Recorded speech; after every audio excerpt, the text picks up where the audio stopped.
Normal is the most in-between of all the 18 types in Pokemon and is often associated with Pokemon you can catch not too long after starting your adventure. In terms of a niche, it's a type that's good at everything but excels at nothing, with nothing being weak to it but is resisted by rock and steel.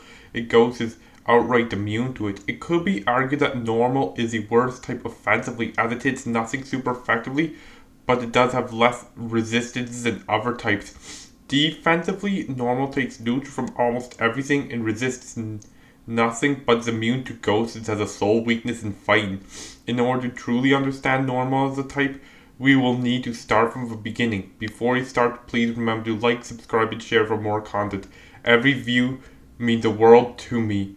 But without further ado, let's begin. In Generation 1, Normal was the second best type in the game, shortly behind Psychic. It could even be argued that Normal and Psychic were tied, or even that Normal is better than Psychic. Offensively, as Steel didn't exist in Gen 1, there's only two types that can reliably take Normal. Rock, which resisted, and is helped by the fact that in the first three generations, all offensive Normal moves are physical, and Rock types tend to have high HP, defense, and Ghost, which was on only one evolutionary line, which happened to be physically frail.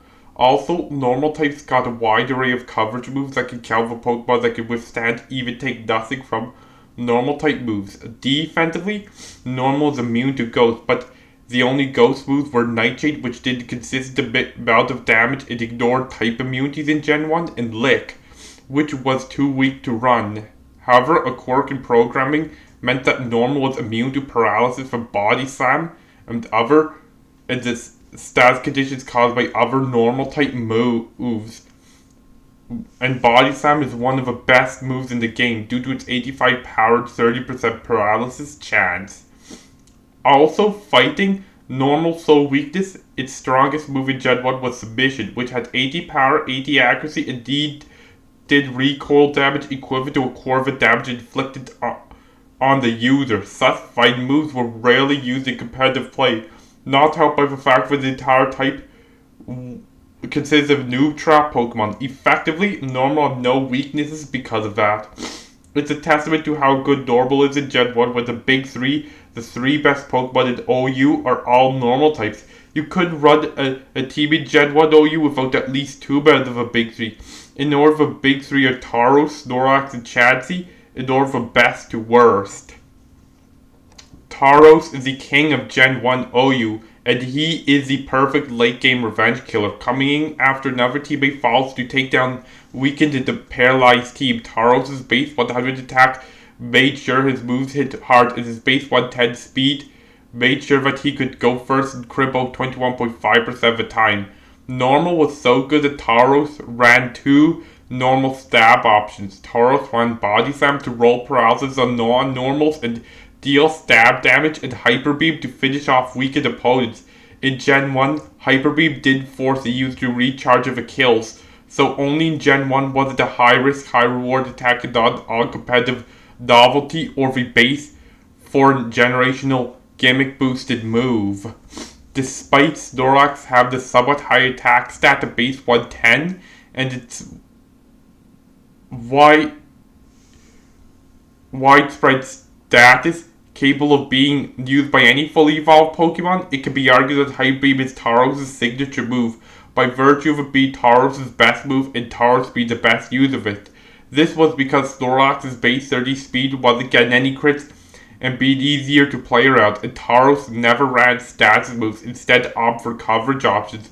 Most often, Tauros ran Blizzard to check Rhydon and Exeggutor, and roll for freeze that render opposing Pokemon dead weight. The fourth move slot could be Earthquake to bury Gengar, which has a special stat to tank Tauros' special coverage options as the time to be immune to Tauros' stab, or Thunder/Thunderbolt to fry the best physical wall in the game, Cloyster. Sometimes Tauros forgoed Blizzard. A rare option was Fire Blast to roll for burn that crippled other physical attackers and won Tauros mirrors. Tauros' biggest flaws were vulnerability to status conditions and 4MSS, or 4 move slot syndrome. If Tauros were to be paralyzed, he would be outspeeding anything and there will be a chance that he'll have to sit out a turn or two. If he were to be burned, his stab and earthquakes will stop threatening and put him on a timer. If he were to get poisoned, he'd be on a slightly more generous timer. And if he were to get frozen or put to sleep, you've lost the best member of your team. If Tauros didn't run Earthquake, then he's counted by Gengar. If Tauros didn't run Blizzard, then he's counted by Exeggutor or Rhydon. If Tauros didn't run Fire Blast, then he's counted by healthier Tauros that win speed ties. If Tauros didn't run Thunder, then he's counted by Cloyster. If Tauros didn't run Body Slam, then he can't do consistent stab down that threatens paralysis. And if Tauros didn't run Hyper Beam, then he's going without the single most devastating attack. Next, we have Snorlax. Snorlax is the second best HP in the game at base 160, in spite of his 65 defense and special stats. That meant that he could sit on a lot of things due to the low power level of Generation 1. And his 110 attack made sure that he wasn't passive. Despite being slow, that meant that Snorlax wasn't as reliant on outspeeding crit as Tauros. Offensively, Snorlax could run Body Slam to threat paralysis on fast opponents, self-destruct as a last resort option that will more likely than not stop the key target to be revenge killed or outright takes him down with him. Earthquake for ground's offensive prowess, Ice Beam or Blizzard for ice offensive prowess and rolling for a freeze, and Counter to deal massive damage to an opponent for use their own normal fighting moves. Defensively, that's where Snorlax shone. He could use Rest, which put him to sleep for 2 turns as a trade-off for cured status conditions and healings and uses HP back-to-backs, but he could go at risk as he could take lots of hits, Reflect to doubles defense until he switched out, or Amnesia to take less damage from opposed special moves while hitting hard with his own. Like Tauros, Snorlax was very versatile, but unlike Tauros, who was fast and purely offensive, Snorlax was slow and combined both offense and defense. Snorlax has to look out for Porygon, despite Porygon being terrible in every other way, including taking the blame for Pikachu giving hundreds of children seizures. Porygon's normal typing made immune to paralysis from Body Slam, was just fast enough to outspeed Snorlax, and with Recover was just bulky enough to outstall Body Slam. It could only lose against Snorlax if it got unlucky with a few crits Snorlax does land and the chance of a freeze from Ice Beam. Porygon forces Snorlax to either switch out, which will more likely than not make Porygon switch out too, or use Self-Destruct, which is sacrificing one of the best members of your team to one of the opponent's worst members of it. One of the worst members of the opponent's team. It isn't worth it. The third member of the big three was Chansey. Chansey's the best special wall in the game, with the highest HP stats in the game at base 250. And even now, only Chansey's evolution, Blissey, beats that HP by a meager 5 base points, and the special stat of 105, meaning that Chansey wasn't passive and she could take special attacks all day. Chansey also had Soft Boiled, which heals half the user's max HP, allowed her to stay in the game. Soft Boiled was Chansey's signature move, and she had to run it, or else she wasn't walling things like she should. She could also run Reflect to patch up her base defense of 5 worst defense in the game, but that Achilles heel could also be turned into a positive. Chansey has the best counter in the game, and counter could be considered Chansey's other signature move, as it takes advantage of her paper thin physical defense and her obscene health so that any Pokemon that hits her with a normal fight move and she survives, if you predict that, will get killed, and Chansey can just use Soft Ball to replenish her health and counter more attacks. Chansey could also spread stats with a paralysis inflicting Thunder Wave, a sleep-inducing Sing, and the rare Toxic. Chansey wasn't passive, as she could hit with Flamethrowers, Ice Beams, and Sunbolts off her base 105 special roll for status conditions. She also had the option of using Seismic Toss for consistent damage, despite her also having the worst attack stat in the game at base 5. But when you have the right move pool, you could afford to have one of your attacking stats in the single digits. One of the funniest Chansey sets was level 85 Chansey, where Chansey shows up under-leveled, which means that their counters are even deadlier. But when I've been able to OHKO anything with a well-predicted counter of a level 100 Chansey, I know that running an under-leveled Chansey isn't worth it, as she's the third best Pokemon in Gen 1 OU. There's a second, more important reason for the level 85 Chansey gimmick. she was using heal block / psychic noise before it was cool, as seismic toss does a fixed amount of damage based on the user's level. That means that if Chatty chains 3 seismic toss on the opponent, start at max HP, the difference between their max and rated HP hits a magic number of 255. If a Pokemon is at exactly 255 HP below max in Gen 1, then they can't heal until they take more damage, assuming they're still alive. Same thing happens if they're at 511 HP below max, but only Snorlax and Chatty have more HP than that. But as the level's visible, if your Pokemon isn't at level 100, this strat falls apart as your opponent immediately notices the underlevel Chatty knows what you're going to do. More or less, level 85 Chatty is an inconsistent gimmick strat. Next, we should talk about Normal in Generation 2. It could be argued that Normal is at the apex of its power in Gen 2. Sure, Normal was nerfed on paper, Steel being added to the game, which resisted Normal considered the physically bulky Pokemon like Steelix and Skarmory, fighting being viable for the first time due to the introduction of reliable fight stab like Cross Chop and the buffed Low Kick, and Hyper Beam always forced the recharge turn, but in practice, Game Freak just stopped Psychic from being so blatantly broken that Normal no longer had any competition with a single best type. Self-Destruct and Explosion were buffed from 130 and 170 base power respectively to 200 and 250 base power respectively. Those base powers were only on paper. In practice, in the first 4 generations, these moves calculate damage with a half defense stat, so they have an effective base power 400 and 500 respectively. That means that the very few things left standard severely damaged the opponent can switch in for free. Also, Tri-Attack with buff so that it has a 20% chance of burning, freezing, or paralyzing the foe, which can unexpectedly cripple targets. A few new good normal types were introduced in Generation 2, the first of which was Chansey's evolution Blissey. Blissey's stats are an outright upgrade over pre-evolution, and access to Heal Belt let them remove stats conditions for teammates, very important in slow, stall-oriented matches that define Generation 2 OU. Another one is Smeargle. Despite Smeargle's low stat, the real magic lies in its ability to use Sketch to copy any other move in the game, given it a single wide move pool. Smeargle's low stats relegated to a support party member, but it does its job. Disrupt the opponent's Spore Dodcore, send up Hazardous Spike, boost its stats, and pass those stat boosts to its teammates with Beta Pass. Smeargle's incredible unpredictability is what makes it dangerous. However, as proof of concept that Normal's at zenith in Gen 2, when it was on the uncontested best type in the game, we have Snorlax. In Gen 2 OU, Snorlax was necessary on any serious team, being the single best Pokemon in OU provided stabilizing presence to the metagame. In fact, Snorlax was the single best Pokemon in Generation 2 Ubers due to a readily tanking hits from the special attackers that dominate Ubers like Mewtwo, Lugia, and Ho-Oh, while threatening big damage numbers himself.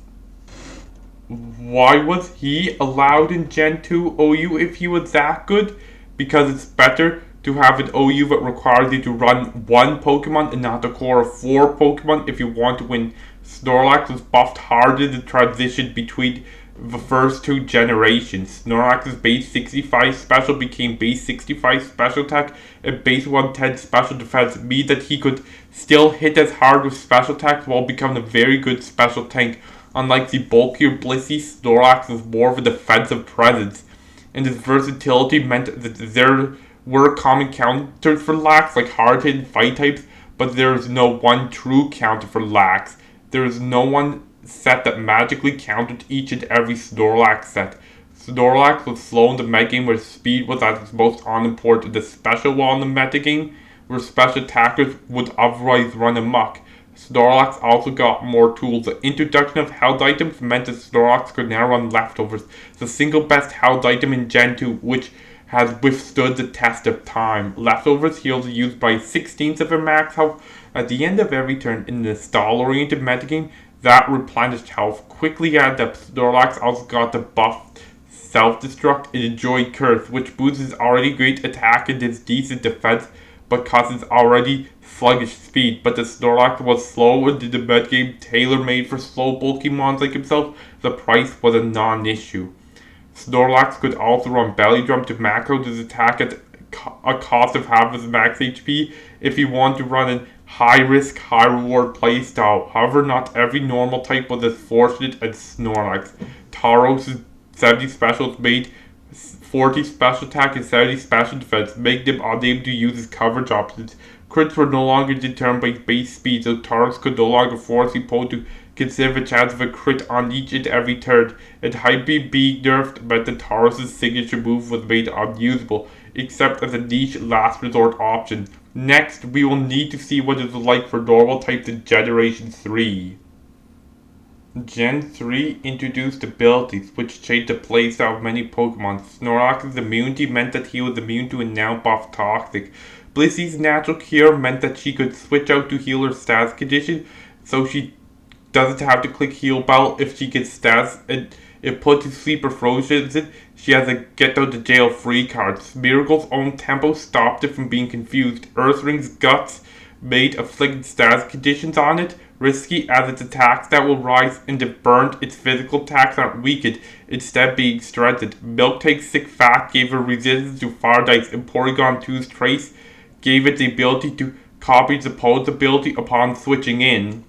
For the new normal types, none of them were in were in OU, but the best of them were in UUBL, which is a ban list large enough to be considered its own tier in Gen 3. Lanoon, Hoenn to Eradicate and Ferret was one example. They used Belly Drum to maximize their attack, then used Extreme Speed for a normal type stab move with increased priority and decent power to wipe out their opponents before they can react. They can run Choice Band for an immediate power boost at the price of having to spam a third move until they either switch out or trick it onto the opponent to cripple them, especially if there's a special attack or support mod. If played right, Lanoon can throw a spanner right into the opponent's strat. Another good new Pokemon was Slaking. Slaking is an example of Pokemon who is hobbled by his ability, as despite him having stats comparable to a legendary with a BST of 670, great distribution, and a good timing move pool, Truant forces Slaking to sit out every other turn. In spite of that, the power level of Gen 3 is low enough for Slaking to have some competitive viability, as he can spam a Hyper Beam with no cost, as Truant already forces recharge turns. If Slaking even had an ability that did nothing bad like Pick Up or Illuminate, then he would have most likely ended up in Ubers. The Gen 3 metagame moved towards residual damage, as the single best Pokemon in Gen 3 OU was Tyranitar, whose Sandstream created permanent sandstorms upon switching in and were hard to get rid of, due to the other two Pokemon with Weather Sand abilities, Groudon and Kyogre, being banned to Ubers, and Sandstorm damages Pokemon that aren't part Rock, Ground, or Steel by a 16th of a max HP at the end of every turn, just enough to cancel leftovers and guarantee death to a Pokemon who barely survives an attack. Toxic was buffed so that the bad poison it causes doesn't become regular poison after switching out to back in, and Spikes was buffed so that you could stack up to 3 layers of them to penalize opponents with up to a quarter of their max HP loss per switch in for ground Pokemon. Many teams build archetype known as TSS or Toxic Spike Sand in order to maximize residual damage to break down stall. Snorlax's dominance was over, as the residual damage added up even with being toxic proof, and using Breath just gave your opponent the free turn to execute the high risk, high reward fight attack Focus Punch. Porygon 2 enjoyed getting Trace to counter Dugtrio, one of the best trappers in Gen 3 OU. Trace let it use the ability of whatever Pokemon it switched in on against them. So Dugtrio got trapped by Arena Trap. It would then take the fast-hearted but frail Dugtrio before wiping it out with an Ice Beam. It could also lower Salaman's attack with Intimidate before freezing it with Ice Beam, switch in on Jolteon's electric attacks to heal Volt Absorb, cure itself of Blissey's status conditions with Natural Cure, and dodge Claydol's Earthquakes with Levitate. However, Porygon 2 struggles against key targets like Snorlax and Tyranitar, who could set up on it and sweep. Smeargle in Gen 3 OU was the first sign of Baton Pass's potential brokenness, as it had the unique quality of being able to pass Ingrain, which not only provide passive recovery, which when paired with leftovers was more than enough to continually heal even in the Sandstorm, but provide protection from phasing moves like Roared Whirlwinds that cut Baton Pass chains by forcing the switch. Complex bans preserved Gen 3 Baton Pass, while avoiding gimmicky Baton Pass teams that can over-centralize the metagame. And one of those complex bans was started in August of 2019. Smeargle cannot use Baton Pass. However, Smeargle keeps a niche in Gen 3 OU in spite of no longer being able to use Baton Pass due to its sheer versatility. Next, we need to see what Gen 4 was like for normal types. Gen 4 introduced a physical special split, meaning that while most normal type attacks became physical moves, there's some that became special moves such as Hyper Beam and Hyper Voice. That meant that normal type special attackers could run stab for consistent results for the first time, and that there are now normal type special coverage options. One of the best new normal types introduced in Gen 4 was Sidow's Regional Bird Staraptor. Intimidate prompts a free attack drop upon switching, even though that was risky with a brand new Stealth Rock, which is to this day the only entry hazard that can damage airborne Pokemon, and as a normal fly type, Staraptor took double damage from rock moves, which meant that it lost a core of its max health every time it switched into Stealth Rock. Staraptor's 100 speed and 120 attack meant that it was fast and hard-hitting with options like Double Edge and its brand new flying type clone, Brave Bird, and the new flying fight type move, Close Combat, meant that it could hit rock and steel types that would otherwise take its stab for super effective coverage. Staraptor could also heal itself with Roost, so there was that. Having 3 options of a 120 base power attacks meant that Staraptor always hit really hard. It could also run Return for a slightly weaker normal stab option that doesn't cause recoil damage, U-turn to pivot out while attacking, or Pursuit to punish attempts to switch out. For items, Staraptor could run Choice Band or Choice Scarf depending on if it wanted to hit harder or faster, depending on what the sort of matchup called for. The Life Orb to hit harder, be able to switch between moves at the cost of some longevity, or the Sharp Beak to make its Brave Bird slightly strong with no cost. For normal type that enjoyed being buffed in Gen 4, look no further than Clefable. Despite Clefable not having a single base stat above 100, with her highest stat being base HP of 95, Clefable has one of the best abilities in the game in Magic Guard. Magic Guard made Clefable immune to all residual damage, which made it far more difficult to take down major valuable install teams. If Clefable to get poisoned, she would take no damage from being poisoned and would become immune to all status conditions, so she could be a threat of a quarter chance of missed her turn by paralysis or shut completely down by freeze or sleep. While Clefable typically ran as a wall that took lots of hits to take down, or as a bulky support member who passed wishes to heal teammates that lacked reliable recovery, she could also run Life Orb to its 30% harder while ignoring the health loss. With residual damage better than ever, Clefable was now a reliable option for not only insulating stall teams from entry hazards, weather, status conditions, and the like, but also sworn stall teams that rely on said residual damage over direct attacks. Smeargle also joined getting far more moves to abuse. If Technician moves of a base power of 60 or lower had their power boost by 50%, both 2020 attack stats, Smeargle isn't relying on attacking opponents itself as much as it's relying on its supporting team. Perhaps the most egregious new tool in Smeargle's arsenal was Dark Void, Darkrai's signature move. Dark Void is a stat move that has 80 accuracy and tries to hit all active opponents in doubles. If it connects, the target goes to sleep. In VGC, which is doubles oriented and does not have sleep calls, means that you could put as many opponents as you want to sleep. This is typically kept in check by Darkrai, a VGC ineligible mythical being the only Pokemon that can use it. If Dark Void is used, there's a 4% chance that it misses completely, a 64% chance that it puts both active opponents to sleep, and a 32% chance that it puts just one of the opponents to sleep, and that's before accuracy such evasion modifiers and sleep prevention. With Dark Void, Smeargle became a hair-pulling menace and restricted format, so much so that Dark Void ended up getting Copy Protect in Generation 7, so Spherical could learn it with Sketch and go crazy from there. But that wasn't enough for Game Freak, as they nerfed Dark Void so it's only 50% accurate. That means that Dark Void is better off running Hypnosis over its own signature move, unless you're an unrestricted VGC and you're feeling lucky enough to get that quarter chance to put both active opponents to sleep. To be honest, I feel like while Dark Void should still be copy protected, it should be 80% accurate. Next, I feel like we should talk about normal types in Generation 5. Generation 5 was when normal struggled a lot due to fight being arguably at its peak in this generation. Also, self-destructive explosion were nerfed so that their base power was what the game tells you, 200, 250 respectively. However, it was like normal, could do anything. One of the new Pokemon was Chino, which despite being an RU has a lot of qualities that make it terrifying in any tier that is allowed.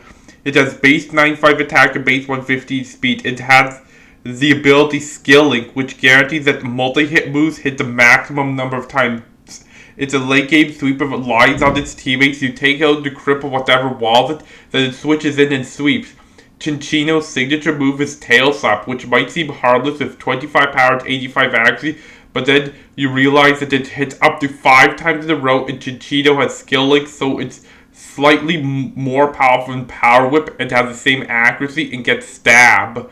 As if the multi-hit move of Focus Sash or Substitute won't save you, no of a newly buffed Sturdy, which went from just protecting from old co moves that even though they're banned are too inaccurate to seriously run, to let you barely cling on to life if hit by an otherwise fatal move of full health. It also got coverage in Bullet Seed and Rock Blast, which are also multi-hit moves with Bullet Seed having 100 accuracy and Rock Blast having 90 accuracy to boot.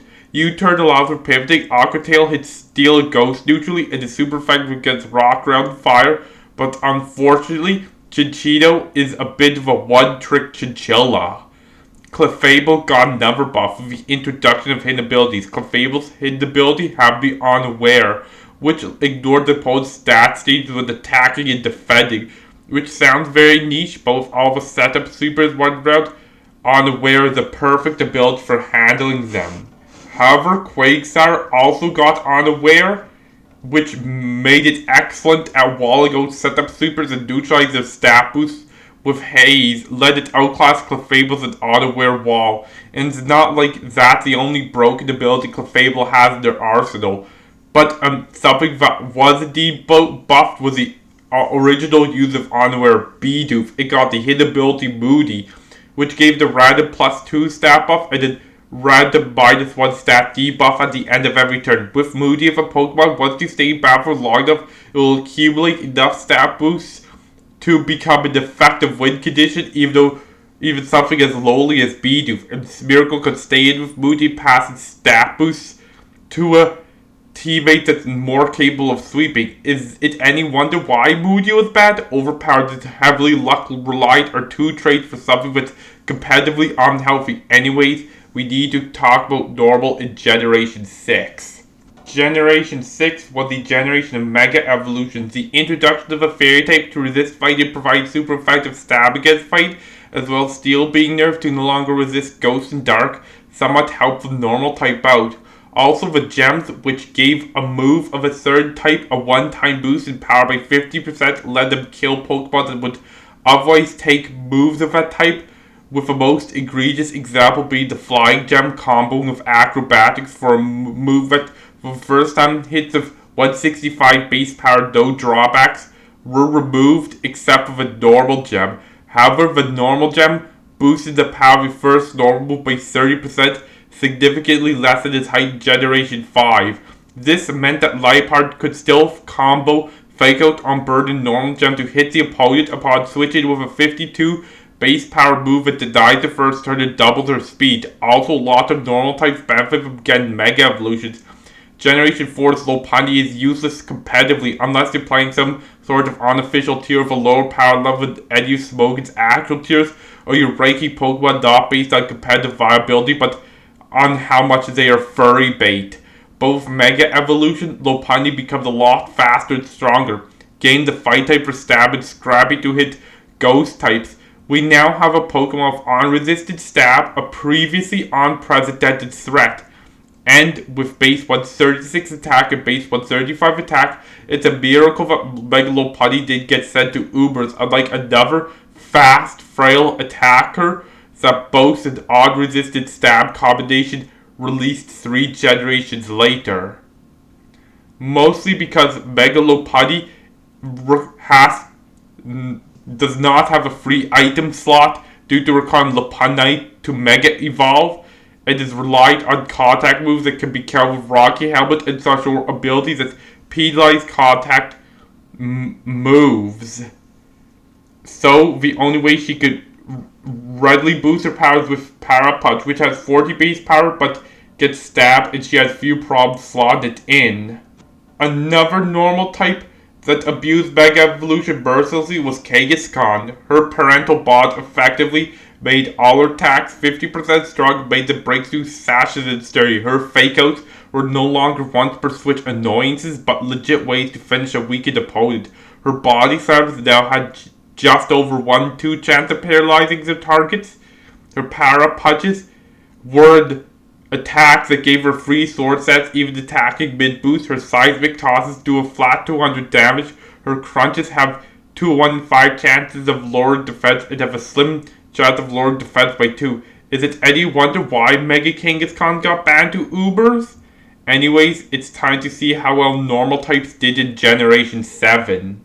In Generation 7, Mega Kangaskhan's parental bond was nerfed to have a 25% power second attack after first attack. However, normal really benefited from the generational gimmick of Generation 7, and that was a Z boost. The Ralliant Z could be used to boost any normal type attack into Breakneck Blitz, which was either physical or special depending on the base move.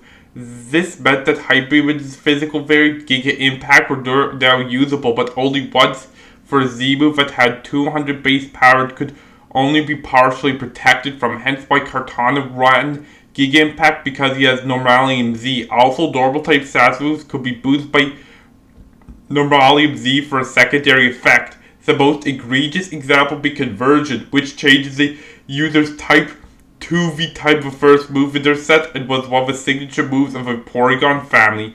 Z Conversion will not only change the user's type but boost their stats by 1 stage each, making them terrifying to handle. And Porygon Z, introduced in Generation 4, is the most infamous example of a Pokemon that's almost good, hence why it's the namesake for the Porygon Z serum. It ties with Drampa Mega Pidgeoff with the highest base special attack of any normal type at 135, but outside that, none of its other stats are outstanding, nor does it have an incredibly low speed that lets it excel in Trick Room.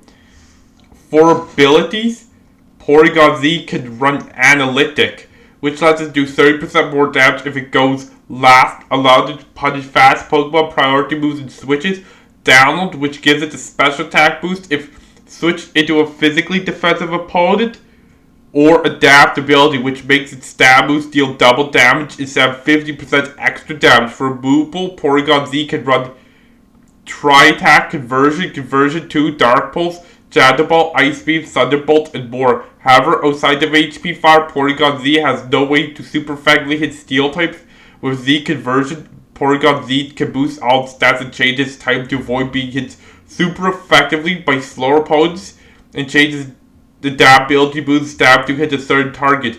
It's possible that Adaptability was changed in Gen 9 so that if a Pokemon used Terastallization to boost the power of its stab, the stab gets a 2.25% times boost, as both Adaptability and Terastallization boost stab by 4/3, means that they stack into an effective 2.67 times boost, which would make Porygon Z's Hype Beams an effective OHKO move, with none of the drawbacks like terrible accuracy, even though Porygon Z would have to recharge afterwards.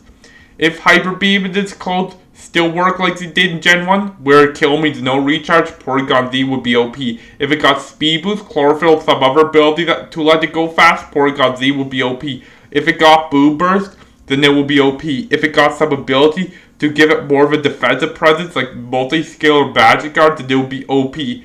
Hetzy Porygon Z series, but Porygon Z is one of the most egregious examples of Pokemon that's just one direct or indirect buff away from being an Ubers, and enjoyed Z conversion to run as a setup sweeper. Overall, Normal really enjoys the mechanic of Z moves, but now it's on to Generation 8. Normal was hit hard by Dexit. It lost Return and Frustration, which were tied as the strongest physical Normal moves with no real drawbacks, and were popular as stabbing coverage options, especially after being boosted by Airlight for Mega Pins or Mega Salmons. Also, the loss of Mega Evolution and Z moves impacts the viability of Normal-type Pokemon that rely heavily on them. Generation 8's generational mechanic was Dynamax, which I can argue that it was a worse generational mechanic as it's unpredictable and over-centralizing. Have the dubious honor of being the only generational mechanic banned to anything goes. However, in VGC, it's far more manageable. Status moves became Max Guard, the only protection strong enough to fully protect from a max move. Normal's max move was Max Strike, which lowered the opposing team's speed by 1, making it great speed control even though it's eclipsed by Flying's max move Max Airstream, which raised your team's speed by 1. But using 3 max moves per battle meant that Kartana could spam Max Strike, makes the opponent utterly sluggish, and possibly pick up a KO to boost his already absurd attack stats. The Normal type that shook up the metagame for most of Generation 8 introduced was Indeedee, specifically Indeedee Female. Compared to the male, Indeedee is far bulkier, but doesn't hit as hard. However, Generation 8 is more of a stall-oriented metagame than an offense-oriented metagame, so it works in her favor. Her best ability is Psychic Surge, Tapu Lele's form of signature ability. Psychic Surge automatically sets up Psych Terrain upon switching in, which boosts the power of Psych-type moves by 30%, 50% in Generation 7, and protects ground Pokemon from priority moves. While Indeedee is a niche pick in singles, it's in doubles-oriented formats like VGC where she really shines. Follow Me lets her redirect moves onto herself. Expand Force is a powerful Psych stab when used on Psych Terrain at the base power of 156. Deals spread down to all active opponents has no drawbacks. Its Helping Hand boosts the power of allies' moves, and even under the right situation she can sweep in singles, which I have done myself. While Normal took an L in Generation 8, it can be argued that it regained its fun in Generation 9. I can say that Normal really benefited from Generation 9's generational mechanic of Terastallization. Normal types could tear to boost their stab, get stab on a coverage option, get coverage type feat otherwise lack or gain resistances, if not outright immunities to fight other super effective types. However, there's using Normal as a Terra type. Its biggest defensive utility is Extreme Speed Dragonite, so it can set up with Dragon Dance, which is guaranteed by multi-scale, giving it double defense and special defense at max HP, but Terastallize to get stab off extreme speed and start spamming extreme speed. Arcanine has also seen some usage of Terra Normal extreme speed, but doesn't get results like Dragonite. Another usage of Terra Normal is its defensive utility, specifically avoiding ghost moves entirely, as there are many offensive ghost types running around like Annihilate and Floodmate, even though both have been banned to Ubers, as well as the move Last Respects, which has a maximum potential power of 300. One of the most notable uses of defensive Terra Normal is Floodmate becoming a normal type to win Floodmate Mirrors. Now onto the actual normal types. One of the newest normal types is Mousehold. They can set up and remove hazards of Tidy Up, with Tidy Up being a form of hazard, being basically Dragon Dance mix of hazard removal, so it can't be stopped by Goldangle's good as gold. And its technician boosts population bombs using blind lens to get more hits, can wipe out almost everything in the path. However, Rocky Helmet, Ruskin, Garchomp end up being a great counter, as the contact will cause Mousehold to lose huge chunks of their HP with every hit. Mousehold can also provide a support role in doubles, as Front Guard made his teammate bulkier, makes their teammates bulkier, and they can use Beat Up to boost the power of Annihilate's Rage Fists in a combo known as Mouse Ape. For another amazing normal from Gen 9, look no further than Ursaluna. Yes, I know that Ursaluna was introduced in Legends Arceus, but Ursaluna's competitive debut was in Scarlet and Violet, so I'm counting him as a Gen 9 Pokemon. Ursaluna's Earth Ring's evolution is designed to be the perfect Trick Room abuser. With 50 base speed, 130, 105 AT bulk, and base 140 attack, Ursaluna's ground secondary typing makes him immune to electric and thunder wave, and gives him resist to rock poison but attacks on ice, grass, and water weaknesses. And is an awesome offensive type. Equipping the Flame Orb burns Ursaluna, which activates Guts and gives him an attack boost, and his facades go up in power to 140. After Sword Stance and Terra Normal, Ursaluna's facades are all-coating even bulky resist like Corviknight, even though he still does want to run Earthquake for the spread. There's a good reason why Ursaluna is nicknamed the Cocaine Bear. There's also the one-of-a-kind Bloodmoon Beast, a version of Ursaluna which you catch from pairing side quests in the Teal's Mask. He has a slightly higher base stat total of 555, but he's a slow, physically bulky special attacker. He has only one ability in Mind's Eye, but Mind's Eye is effectively scrappy key die rolled into one. With one Calm Mind, he can boost his frail base 65 special defense to something more serviceable with his base 113 HP and boost his base 135 special attack to even more obscene levels.